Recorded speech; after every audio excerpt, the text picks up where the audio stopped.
आला हजरत इमाम अहमद रजा खान फाजिल बरेलवी रहमतुल्लाह अलैह का यह शेर कब्र, हिसाब और हुजूर की शफात के अकीदे को बयान करता है।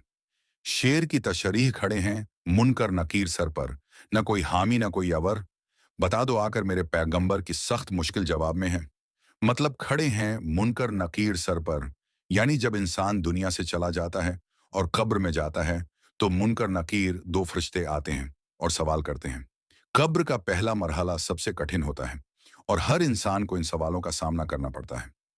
न कोई हामी न कोई या वर, यानी उस वक्त कोई दोस्त, कोई मददगार, कोई रिश्तेदार साथ नहीं होता। इंसान अकेला होता है और उसके सामने सिर्फ उसके आमाल होते हैं। बता दो आकर मेरे पैगंबर की सख्त मुश्किल जवाब में है, यानी उस मुश्किल वक्त में हुजूर से फरियाद की जा रही है कि या रसूलुल्लाह आकर मेरी मदद फरमाएं, मैं इस सवाल जवाब में फंस गया हूं। यह हुजूर की शफात की तरफ इशारा करता है, क्योंकि हदीस में आता है कि हुजूर अपनी उम्मत की शफात फरमाएंगे। खुदाए कहार है गजब पर, खुले हैं बदकारियों के दफ्तर, बचा लो आकर शफीए महशर, तुम्हारा बंदा अजाब में है। मतलब खुदाए कहार है गजब पर, यानी अल्लाह ताला सख्त नाराज है, क्योंकि इंसान ने दुनिया में बहुत गुनाह किए। अल्लाह की एक सिफत अल कहार, सख्ती से सजा देने वाला भी है, और जब वह गजब में आता है तो इंसान के अमाल ही उसे बचा सकते हैं।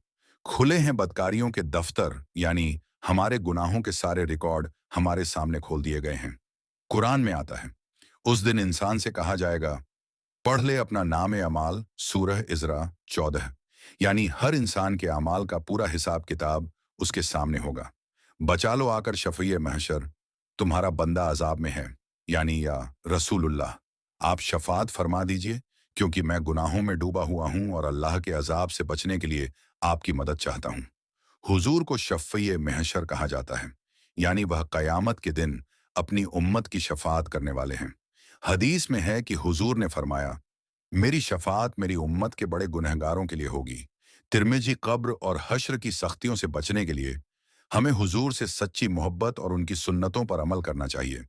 हुजूर की शफात कयामत के दिन सिर्फ उन्हीं को मिलेगी जो उनके सच्चे उम्मती होंगे।